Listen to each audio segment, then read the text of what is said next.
Bonjour à tous ceux qui assistent au webinaire hebdomadaire organisé par le PECB. Ce webinaire portera sur le domaine de la gouvernance et du risque. Il a pour thème le métier de manager de projet et la norme ISO 21500. Le webinaire sera animé par Jacques Ilunga, formateur certifié PECB et directeur du cabinet Lacos SARL. Si vous avez des questions, je vous prie de bien vouloir les soumettre pendant la présentation et Monsieur Ilunga y répondra à la fin ou si nécessaire par courrier électronique. Monsieur Ilunga, je vous prie de bien vouloir commencer. Merci, bienvenue à tous et bonne soirée. Nous allons échanger un peu ce soir ou ce début d'après-midi sur le métier du manager de projet et surtout voir comment ce métier se fait sur la norme ISO 21500. Avant de commencer, comme on l'a prévu, on va essayer un peu de parler de la norme. Pour parler de la norme, on a dit pourquoi une normalisation pour le projet. Et là, si vous voyez sur votre deuxième slide, nous disons que la normalisation est un vecteur de croissance. Vecteur de croissance parce qu'il nous met dans les règles de bonne pratique. Mais aussi, la normalisation est une nécessité d'une meilleure adéquation entre formation par rapport aux besoins des entreprises. Dès le départ, nous savons que la mise en place des normes, les normes se préoccupent sur les problèmes que nous rencontrons sur le marché. Or que si nous faisons des formations, c'est pour que les compétences que nous devons mettre sur le marché puissent correspondre aux besoins de ces marchés. Voilà la raison d'être de la normalisation. Quel est le paysage de la normalisation? Ici, nous faisons juste un petit historique sur les débuts de ISO. C'est depuis 1946 que ISO est mise en place. D'abord, une initiative de 25 pays, mais plus loin, plusieurs pays ont adopté l'idée. Et aujourd'hui, nous sommes dans un réseau, ISO est dans un réseau de plus de 155 organismes nationaux et même des privés qui s'expertisent dans les domaines de marché ou pour résoudre les préoccupations que pose le marché sur les problèmes de projet. Notre première partie, nous allons parler de la norme 21500 2012. Et là, sur ISO, nous disons que 21500 2012 représente les lignes directrices sur le management de projet. Il nous fournit des recommandations en matière de management. Le projet peut être utilisé par tout type d'organisation, qu'elle soit publique, qu'elle soit privée, ou toute forme d'association, de petite taille ou de grande taille, dont ils pensent que leurs problèmes qu'ils ont à résoudre sont, ont des contraintes sur le temps et ils sont complexes. Alors cette fois-là, ils peuvent utiliser la norme ou les bonnes pratiques sur le management de projet. Mais la donnée, ISO 21500 donne une description de niveau macroscopique.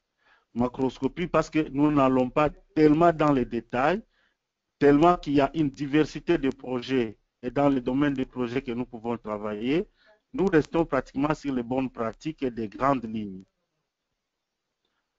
Les autres documents normatifs qui accompagnent le management de projets, qui ont même apparu avant, nous avons par exemple l'ISO 10006-2003 qui déjà dans les temps parlait des lignes directrices pour le management de la qualité du projet. Nous avons le FD 50-115 de 2001 qui a parlé de management des projets, mais sur la présentation générale. Nous en avons, comme vous le voyez apparaître sur les slides, vous avez le FD X50-116, management par projet, présentation et recommandation de mise en œuvre. Vous avez des documents spécifiques à certains points du management des projets. Vous avez la gestion des risques liés à un projet. Vous avez l'expertise dans le projet. Vous avez le management des risques dans le projet. Vous avez les recommandations pour le management d'un projet. Et avec tout ça, ce sont aussi des documents normatifs qui nous accompagnent pour gérer le projet. Quelles sont les cibles de la norme? Ici, Qui est-ce que la norme vise?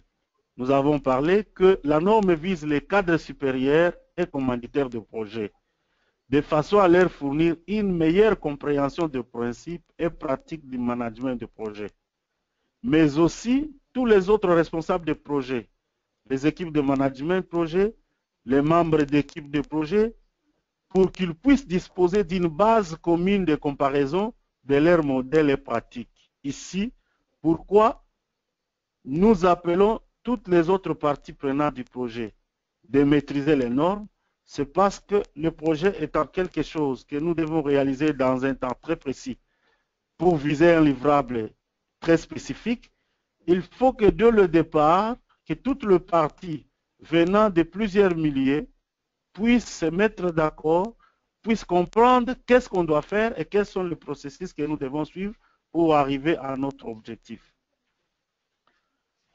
Quelle est la structure de la norme? Brièvement, nous parlons ici de la structure, de la clause 1, qui parle des domaines d'application.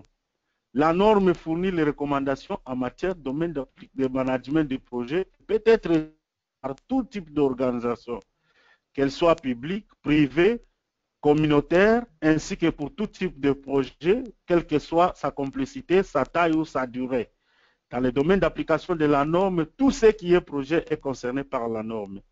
Mais aussi, la norme donne une description des niveaux macroscopiques, comme nous l'avons dit à l'introduction, des concepts et processus qui sont considérés comme constituant les saines pratiques en matière de management de projet. Nous insistons bien sur les saines pratiques parce qu'ici, étant donné qu'aujourd'hui, le management de projet est considéré comme une profession, or toute profession doit se baser sur une déontologie et une éthique, alors il faut qu'il y ait de bonnes pratiques qui seront implémentées par tout le monde ou toutes les parties prenantes pour arriver aux objectifs visés. Clause 2, les termes et les définitions. Ici, nous pouvons, quand nous parlons du management de projet, il y a quelques termes sur lesquels nous revenons souvent. Dès le départ, nous disons le projet, c'est l'ensemble des activités que nous réalisons.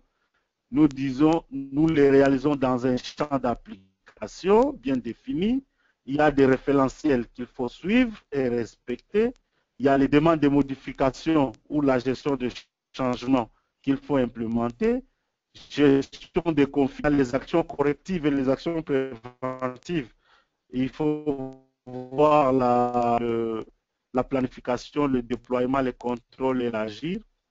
Et les cycles de vie des projets, le registre des risques et la considération de toutes les autres parties prenantes. Alors, qu'est-ce que nous pouvons définir comme projet? Sur les slides que vous voyez, il y a deux définitions, un du projet et un du management de projet. Mais qu'est-ce que nous retenons de tout ça? Nous disons seulement qu'un projet est un ensemble des activités réalisées dans un temps précis, ça veut dire avec un début et une fin, avec l'objectif d'avoir un livrable unique ou spécifique. Alors, parce que nous sommes dans les temps précis, parce que nous devons avoir un livrable spécifique, cela nous oblige à nous comporter par conséquent. Donc, les temps, la cohérence, la gestion de relations est un élément très important. Mais parce que nous parlons du management de projet, où la norme parle du management de projet, le management de projet vient juste appliquer les méthodes et les outils, les techniques et les compétences du management au projet. Quelles sont ces compétences? Vous la connaissez avec les auteurs comme Taylor, avec Fayol. Nous avons la planification, l'organisation, le pilotage, les contrôles. C'est tous ces outils que nous appliquons au projet et nous appelons le management de projet. Alors, à beaucoup insistant que le management part des exigences des parties prenantes ou les exigences des commanditaires.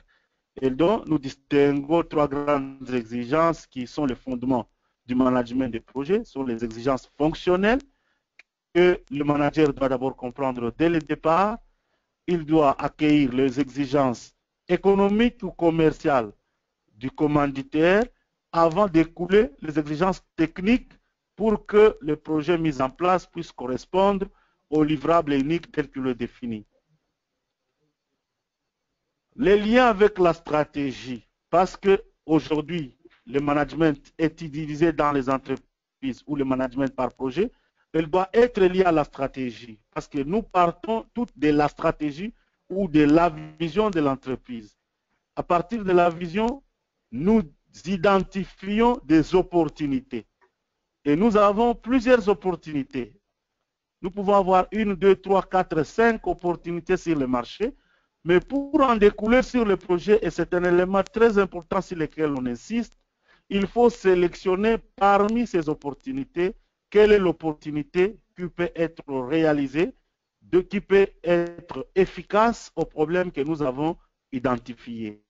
C'est seulement à ce niveau que nous avons sélectionné l'opportunité que nous arrivons au projet. Et parce que le projet a été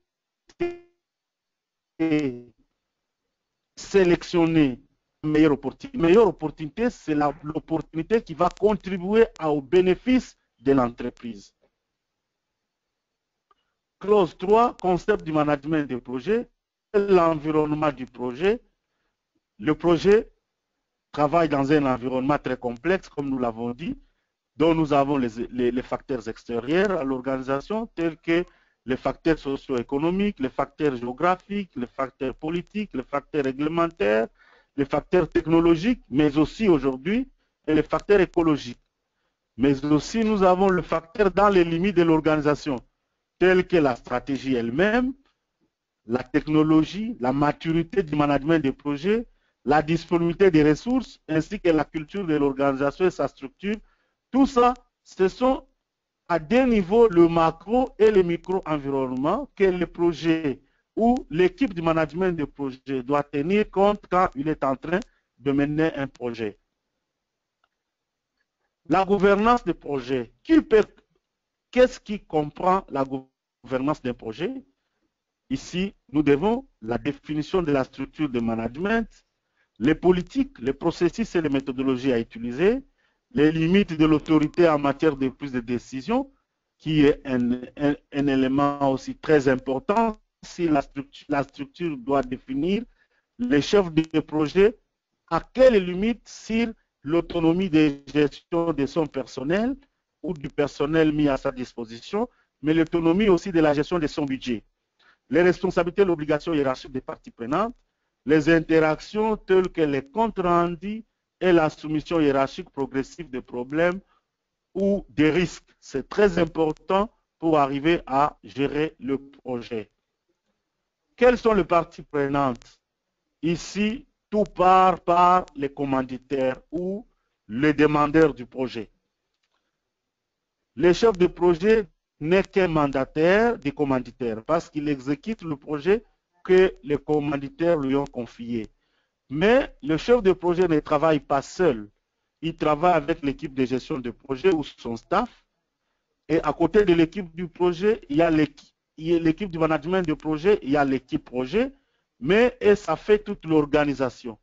Mais de part et d'autre, comme nous l'avons vu dans l'environnement, il y a des partenaires commerciaux, il y a des fournisseurs, il y a des bureaux de gestion de projet, il y a des prestataires extérieurs, il y a les prestataires financiers.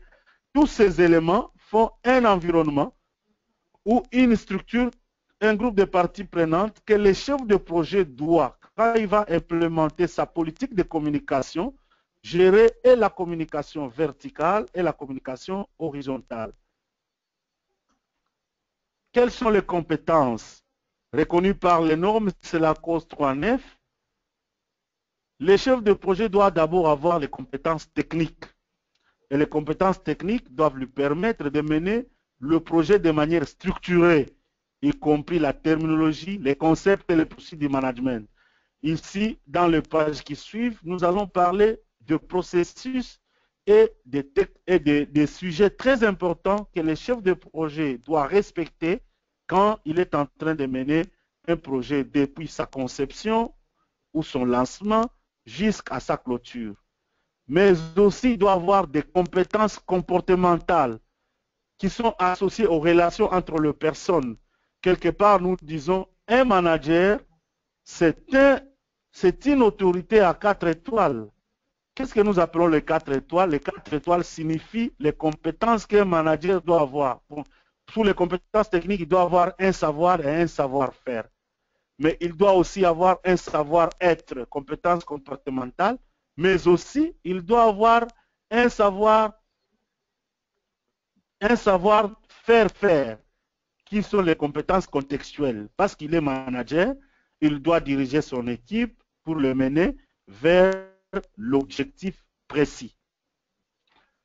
C'est quoi le cycle de vie du projet? Les contraintes, les liens entre les concepts et les processus.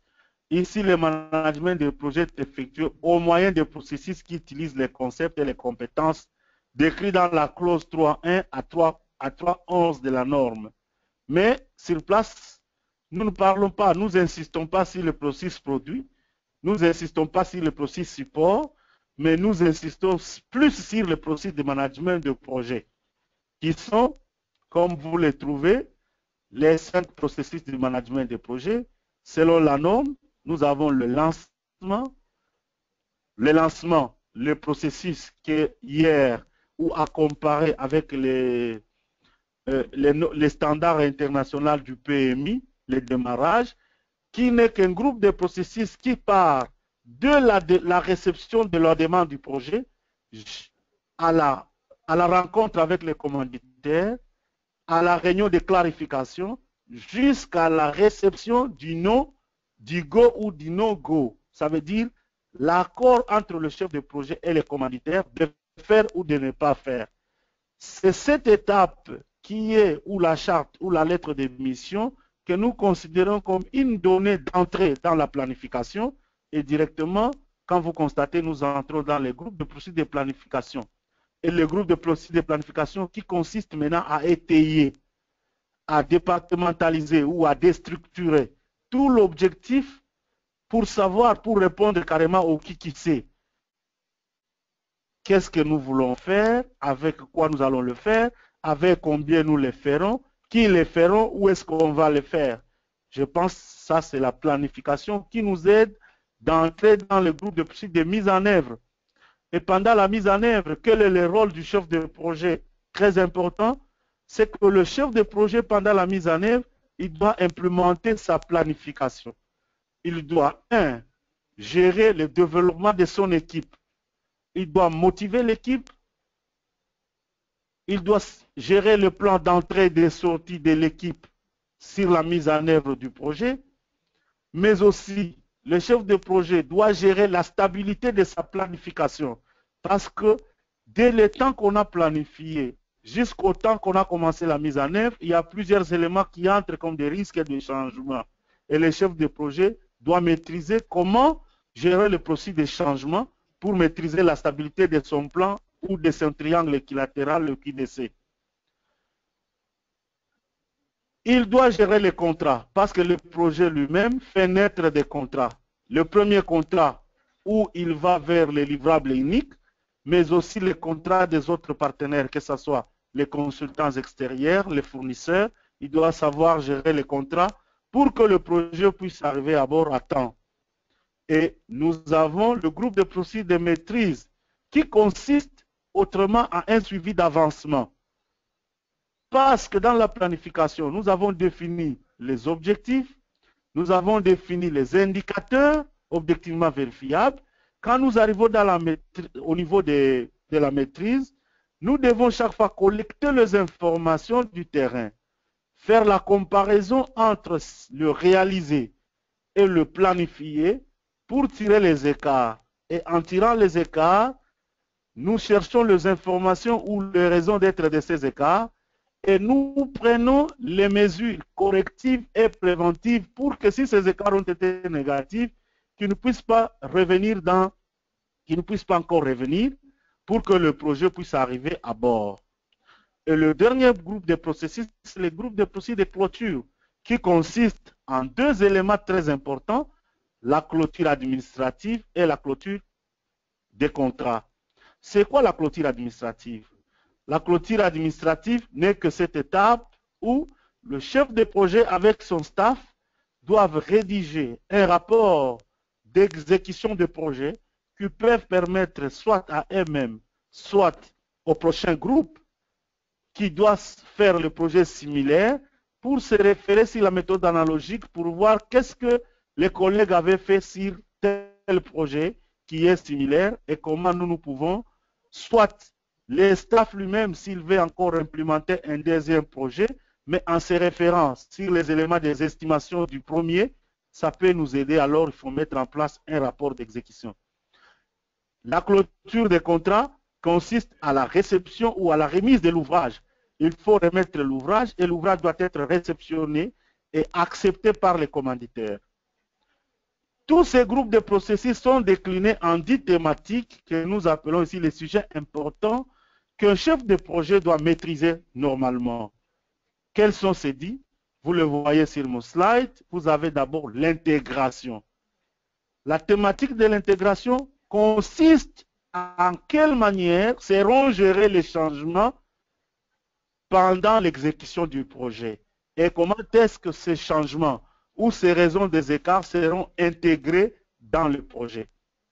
Nous avons la thématique des parties prenantes. Nous ne pouvons pas gérer le projet sans identifier toutes les parties prenantes comme nous l'avons vu dans l'environnement.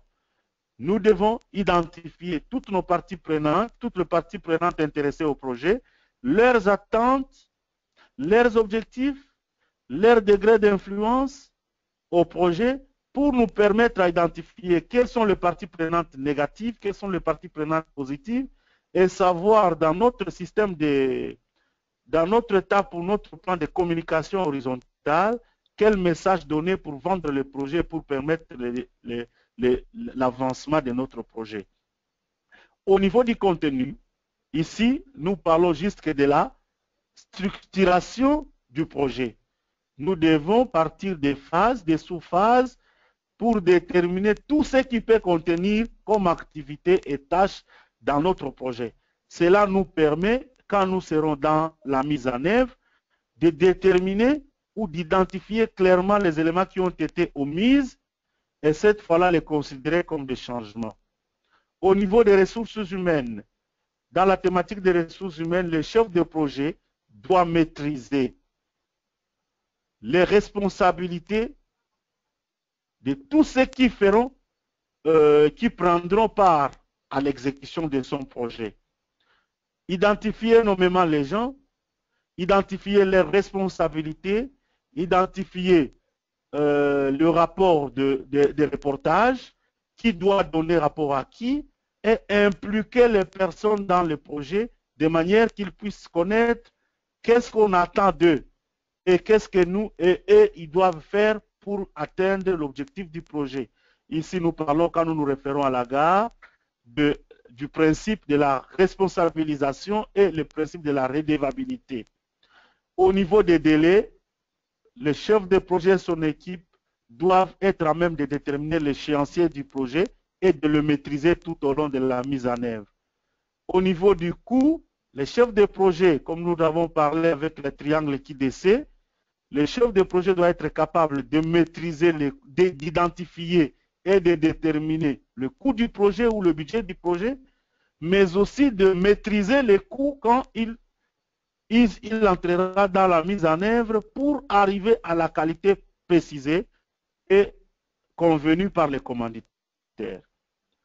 Au niveau de la thématique risque, qui est un élément très important dans la gestion de projet aujourd'hui, parce que la planification étant une projection de demain, une projection dans l'avenir, nous devons identifier tous les risques qui peuvent apparaître au niveau des tâches.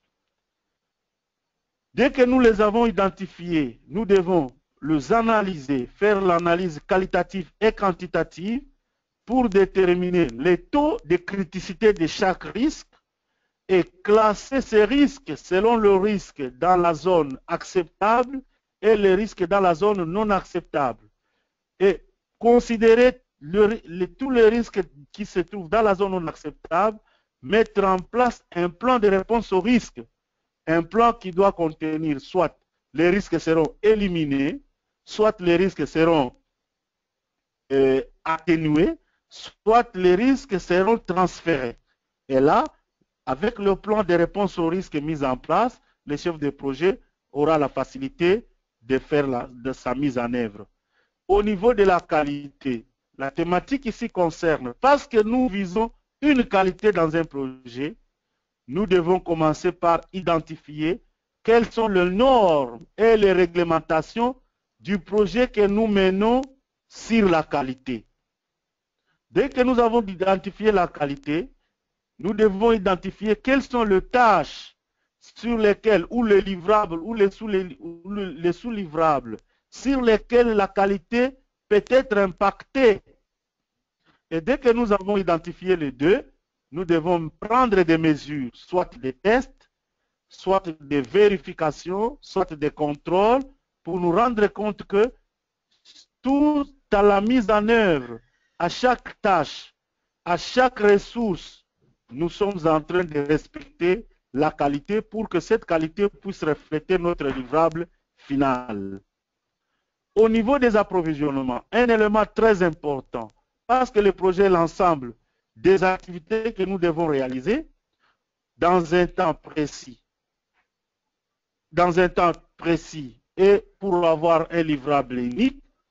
Or, qui dit réalisation des activités, dit acquisition des ressources.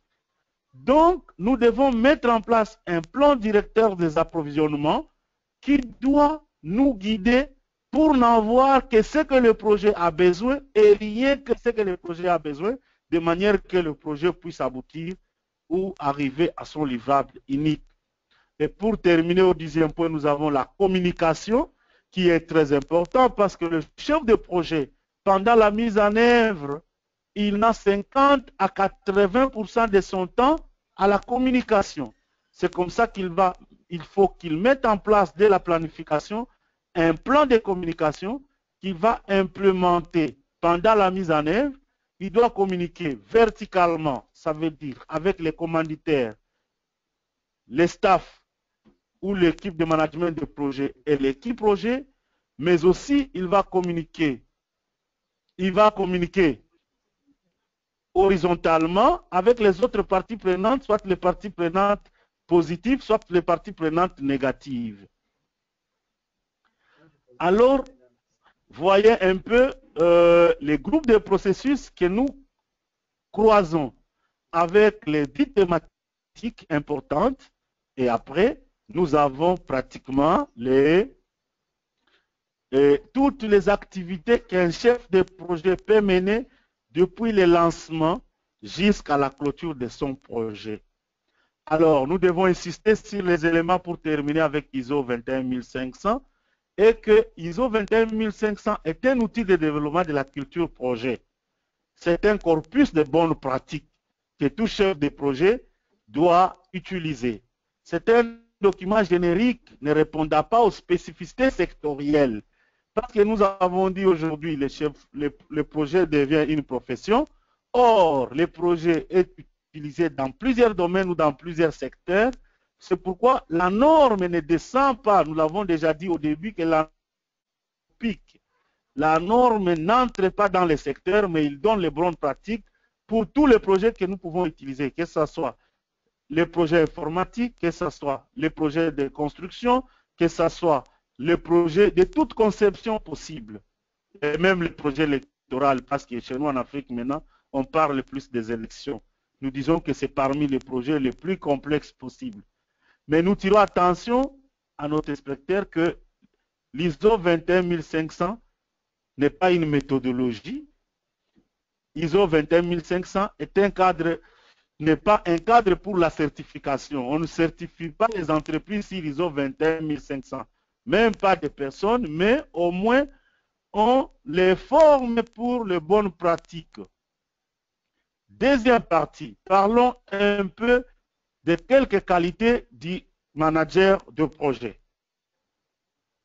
Appellation courante, les anglophones parlent toujours manager de projet. En anglais, en français, manager de projet. Les anglophones parlent du project leader ou du project manager, n'est-ce pas? Quelle est la description ou quelles sont ses fonctions?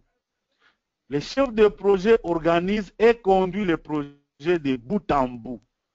Il assume la responsabilité des différentes phases, depuis la traduction des besoins utilisateurs en spécifications fonctionnelles et techniques jusqu'à la recette utilisateur, voire la mise en production. Comme nous l'avons vu à l'introduction, c'est que le chef de projet reçoit la demande qui peut être nébuleuse, qu'il doit clarifier. Après l'avoir clarifié, il doit planifier. Après avoir planifié, il doit mettre en œuvre, superviser la mise en œuvre, mais il doit maîtriser avec les suivis d'avancement jusqu'à la clôture, ça veut dire à la remise de l'ouvrage au commanditaire et à la réception de cet ouvrage par les commanditaires. Quelles sont ces activités, les activités principales d'un chef de projet? 1. Prendre en charge le projet du cahier des charges, suivre la conception du projet, les besoins clients, les spécifications fonctionnelles, les lotissements, les livrables, les critères, piloter le projet en constituant, organisant, coordonnant et animant l'équipe projet selon les cahiers des charges. Nous l'avons même dit déjà précédemment quand nous parlons du développement de l'équipe du projet. Livrer le projet au niveau des qualités attendues par les clients. Assurer la rentabilité du projet. Assurer le suivi auprès des clients. Voilà un peu quelques activités que le chef de projet peut mener. Quelles sont ces activités spécifiques?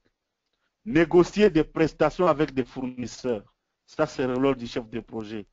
Participer à l'élaboration de réponses aux appels d'offres. Évaluer et faire progresser le professionnel travaillant sur son projet. Ici, nous insistons, quand nous sommes dans un projet, quand nous parlons de l'étape du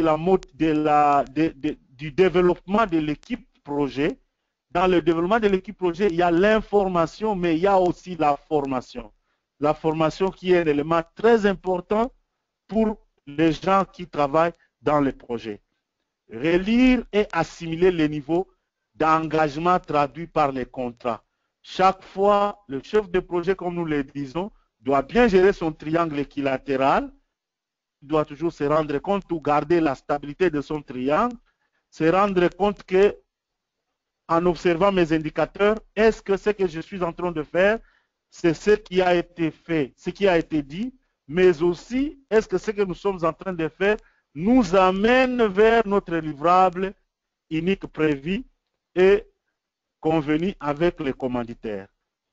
Il doit avoir un savoir-faire d'analyse, de gestion, animation des réunions et capacité de rédaction, gestion du stress, parce qu'il y a des changements et des risques qui apparaissent, évaluation des membres de l'équipe, il doit évaluer ses membres, les suivre selon les performances, animation et motivation de son équipe, comme nous venons de l'expliquer encore précédemment.